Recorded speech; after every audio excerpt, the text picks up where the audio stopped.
Welcome पिलामने आज आम पढ़ा कोर 13 रो यूनिट 2 को ओके आम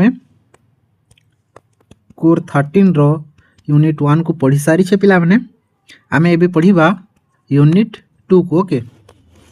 तो देख भारतीय जातीय कांग्रेस ऊपर आम पढ़ा कौन थिला भारतीय जातीय Congress INC Indian national Congress कौन थिला आम ताहा देखिबा ओके। तो चलो वीडियो को स्टार्ट करबा।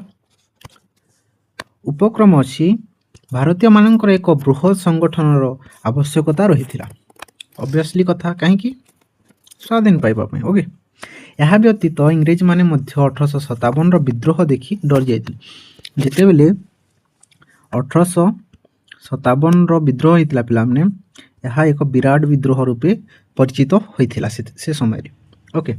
तो इंग्रेज माने डरी जाते एपर विराट यह एक ग्रेट रिभोल्ट कहुए रिभोल्ट को ओके। तो इंग्रेज माने डरी जाते आ कौन विद्रोह देखी डरी जाते जहाँफल से माने निजर फायदा पाई 1885 मसीह भारतीय जातीय कांग्रेस गठन करते। तो तुम मान मन में प्रश्न उठुव पाने जे 1857 मसीहा रे तो विद्रोह है तो इंग्रेज मान कौन फायदा पाई एमाने आईएनसी प्रतिष्ठा गले ऑब्वियसली तुम मान मन प्रश्न उठुव ना।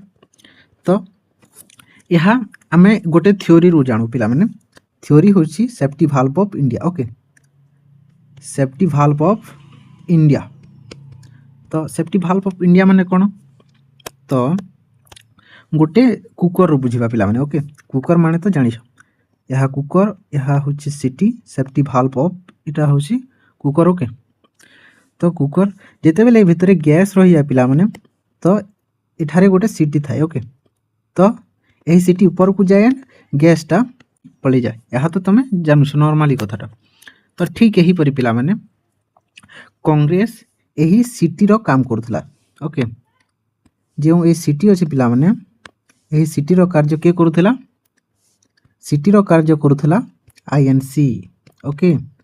किपरि आईएनसी जिते बेले पिला माने यही कुकरटा आम भारत ओके यही कुकरटा आम भारत यही भारत रे बहुत विद्रोह चली से समय रे समस्त क्वेश्चन थिला कहीं विद्रोह चली किसी समस्या थी तो विद्रोह चलो ना।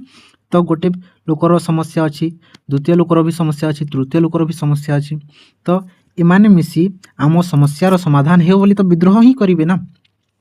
तो आईएनसी कौन करुला पिला माने यही जो थिले यही लोक मानकर कथा को से कहा पाख को नेउथला इंग्रेज पाख को ओके इंग्रेज पाख को से नेउथला माने सीटी बाजुला इंग्रेज माने जानी जाउथिले जे ओहो यही समस्या अच्छी भारत रे तो आमे ताकू सॉल्व करबा जदि भी सॉल्व करि पारिले नाही पिला माने धरि दियो इंग्रेज माने यही कथा को सॉल्व करि पारिले नाही किंतु इंग्रेज पाखरे यही बेनिफिट तो थिबो ना जे आमे यहा को दमन करि परिबा ऑब्वियसली कथा ओके। तो यह थिला एथिपाई ही कांग्रेस गठन करागला इंग्रेज मान को यह ही बेनिफिट थिला ओके।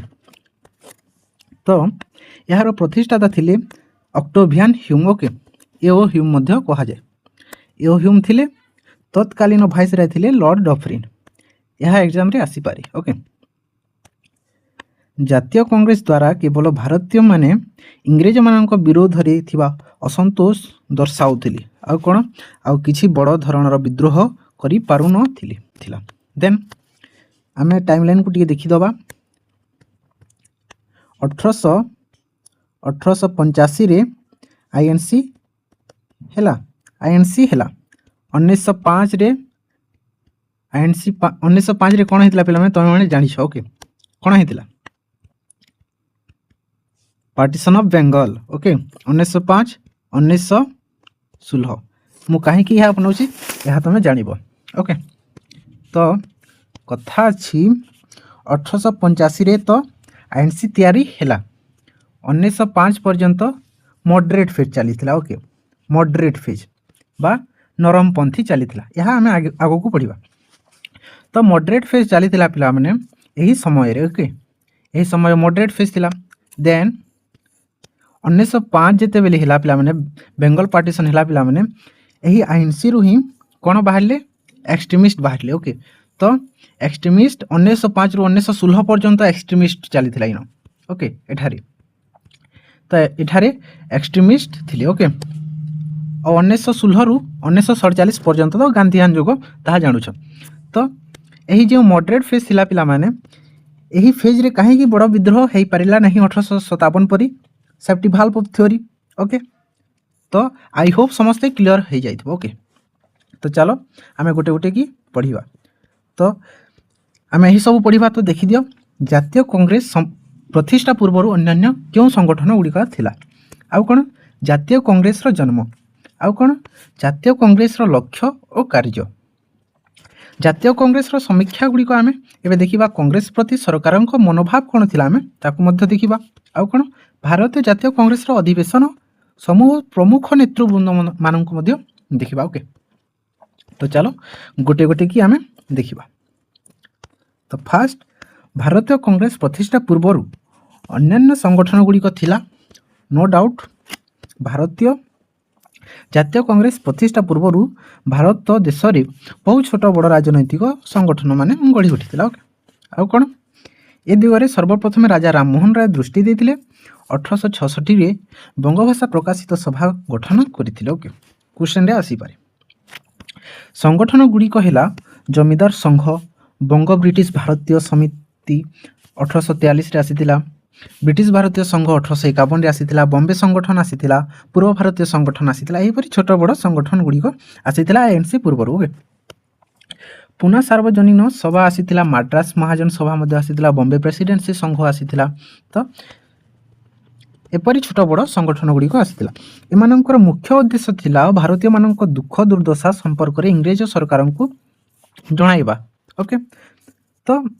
छोट बड़ यही छोट बड़ संगठन थिला पिला माने ओके सेति ही इंग्रेज माने चाहिए जे आमे गोटे बड़ संगठन करिबा जो द्वारा भारतर समस्त एरिया को कभर करिवो किए आईएनसी एंड सबु समस्या को आमको जणाइबो जदि आमे सॉल्व करिबा तो सॉल्व करिबा नहेला आमे तो प्रोटेक्ट मध्य तो करि परिबा ना निजको 1857 परी सिचुएशन हेई देबा नहीं बोली से माने भाबिथिले एंड आईएनसी प्रतिष्ठा करिथिले आमे ताहा पढिला ओके भारतीय जातीय कांग्रेस रो जन्म तो किपरि भारतीय जातीय कांग्रेस आसीथिला तामे ताकू आमे देखिबा केतेक भारतीय नेता सर्वभारतीय संगठन प्रतिष्ठा करने पाई स्थिर करथिले मात्र एहाकू कार्यकारी करथिले आलान ऑक्टेवियन ह्यूम एओ ह्यूम एहाकू प्रतिष्ठा करथिले एंड जड़े इंग्रेज व्यक्ति से 1885 मसीह सर्वभारतीय जातीय कांग्रेस जन्म लाभ करथिला 1857 एओ ह्यूम बनैथिले एओ ह्यूम कहा जाय जे एओ ह्यूम आनिबेसांत को प्रतिष्ठित ब्रह्म विद्या समिति द्वारा प्रभावित हेई आईएनसी को तैयारी करथिले ओके तो आमे नेक्स्ट को पढ़िबा नेक्स्ट कौन जातीय कांग्रेस रो लक्ष्य कौन थिला आमे ताकू देखिबा जाति धर्म निर्विशेष रे समस्त मिनिमिशी जातिवाद सृष्टि करिबा कांग्रेस रो लक्ष्य थिला आ कौन थिला दारिद्र्य दूर करिबा आउ शिक्षा स्वास्थ्य शिल्प क्षेत्र रे उन्नति आनिबा भारतीय लोक मानक मन रे एकता जागृत करिबा जहा फल रे सेमाने मिसी ब्रिटिश सरकार को विरोध करिवे ओके यह व्यतीत कौन थिला यह व्यतीत कांग्रेस रो अन्य दाबी यथा जंगल आईन लुण कर सामरिक विभाग रो चार्ट आम देखिबा खर्च चार्ट क्यों थिला ताकू देखिबा पई मध्य तांको कार्य थिला आउ कोन अर्थनैतिक राजस्व नीति परिवर्तन उभय एही परि मानक कार्य थिला आम देखिबा ओके आउ कोन जातीय कांग्रेस रो समीक्षा गुड़िक कौन थिला भारतीय जातीय कांग्रेस को नहीं केतेक ऐतिहासिक केतेक मत प्रदान करथिले कौन कौन ऐतिहासिक मत रे ह्यूम भारतीय जातीय कांग्रेस प्रतिष्ठा करिवार प्रमुख उद्देश्य थिला ब्रिटिश साम्राज्यर भविष्य को सुरक्षा देवा तो यही जो लाइन अच्छी पिला माने जे ब्रिटिश साम्राज्यर भविष्य को सुरक्षा देवा तो किपरि सुरक्षा देवे यो ह्यूम आईएनसी द्वारा ब्रिटिश साम्राज्य को ताहा हमें जानिले लाला लजपत राय कहले जे इंग्रेज माने जानिथिले जे भारतीय विद्रोह करिवे तेणु से माने कलाकर सह भारतीय जातीय कांग्रेस गठन करथिले चालाकी रे भारतीय जातीय कांग्रेस गठन करथिले ତାହା ଲାଲା ଲଜପତ ରାୟ କହିଲେ। ଓକେ, କେତେକ ଐତିହାସିକ କହନ୍ତି ଯେ ଆନି ବେସାନ୍ତଙ୍କ ବ୍ରହ୍ମବିଦ୍ୟା ସମିତି ଦ୍ୱାରା ପ୍ରଭାବିତ ହୋଇ ୟୁହୁମ୍ ଜାତୀୟ କଂଗ୍ରେସ ପ୍ରତିଷ୍ଠା କରିଥିଲେ। ପରିଶେଷରେ ଜଣେ ଇଂରେଜ ପ୍ରଶାସକ ଦ୍ୱାରା ପ୍ରତିଷ୍ଠିତ ହୋଇ ଶେଷରେ ଇଂରେଜ ସରକାରଙ୍କୁ ଭାରତୀୟ ମାଟିରୁ ଚିରଦିନ ପାଇଁ ବିଲୋପ କରିବାରେ ସକ୍ଷମ ହୋଇଥିଲେ। ଓକେ, ଇଂରେଜ ସରକାରକୁ ଭାରତ ମାଟିରୁ ଚିରଦିନ ପାଇଁ ବିଲୋପ କରିବାରେ ସକ୍ଷମ ହୋଇଥିଲେ ଆଇଏନ୍ସି। ଆଉ କ'ଣ? କଂଗ୍ରେସ ପ୍ରତି ସରକାରଙ୍କ ମନୋଭାବ। ଇଂରେଜମାନେ ଭାବିଥିଲେ ଯେ ଭାରତୀୟମାନଙ୍କ ପାଇଁ ଭାରତୀୟ ଜାତୀୟ କଂଗ୍ରେସ କରିଥିଲେ ସେମାନେ ଆଉ କେବେ ବି ଇଂରେଜମାନଙ୍କ ବିରୋଧରେ ବିଦ୍ରୋହ କରିବେ ନାହିଁ। ମାତ୍ର ଇଂରେଜମାନଙ୍କ ମନୋଭାବ ମିଛ ପ୍ରମାଣ ହେଲା। ଆଉ କ'ଣ? ପରିଶେଷରେ ଇଂରେଜ ସରକାରଙ୍କର ବିଲୋପ କରିବାରେ ଭାରତୀୟ ଜାତୀୟ କଂଗ୍ରେସ କାରଣ ସାଜିଥିଲା। ଓକେ, ଆଉ ଗୋଟେ ଅଛି ଭାରତ ଜାତୀୟ କଂଗ୍ରେସର ଅଧିବେଶନ ସେସନ୍ସ ସମୂହ ଆଣ୍ଡ କିଏ ନେତୃତ୍ୱ ନେଇଥିଲେ? ନେତୃତ୍ୱ ବୃନ୍ଦ। ଓକେ, ସେସନ୍ସ ଆଣ୍ଡ ପ୍ରେସିଡେଣ୍ଟସ୍ ଆମେ ପଢ଼ିବା।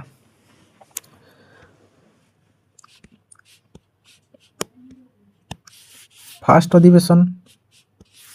ଭାରତୀୟ ଜାତୀୟ କଂଗ୍ରେସ ପ୍ରତିଷ୍ଠା ହେବା ପରେ ଏହାର ବିଭିନ୍ନ ଅଧିବେଶନ ଅନୁଷ୍ଠିତ ହୋଇଥିଲା। ତ ଫାଷ୍ଟ ସେସନକୁ ଆମେ ପଢ଼ିବା, ଫାଷ୍ଟ ଅଧିବେଶନକୁ। ତ ପ୍ରଥମ ଅଧିବେଶନରେ କେବେ ହୋଇଥିବ? ପ୍ରଥମ ଅଧିବେଶନ 1885ରେ ହିଁ ଗୋକୁଳ ଦାସ ତେଜପାଲ ସଂସ୍କୃତ ବିଦ୍ୟାଳୟରେ ବସିଥିଲା। ଏହା କ୍ୱେଶ୍ଚନ୍ ଆସିପାରେ ଯେ ପ୍ରଥମ ଅଧିବେଶନ କେଉଁଠାରେ ବସିଥିଲା? ତ ବମ୍ବେର ଗୋକୁଳ ଦାସ ତେଜପାଲ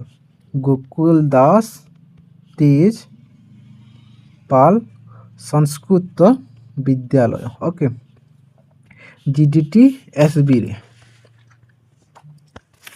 ଏଥିରେ ସଭାପତିତ୍ୱ କରିଥିଲେ ଉମେଶ ଚନ୍ଦ୍ର ବାନାର୍ଜୀ। ସେକେଣ୍ଡ ଅଧିବେଶନ ହୋଇଥିଲା। ଅଧିବେଶନ କେଉଁଠାରେ ହୋଇଥିଲା?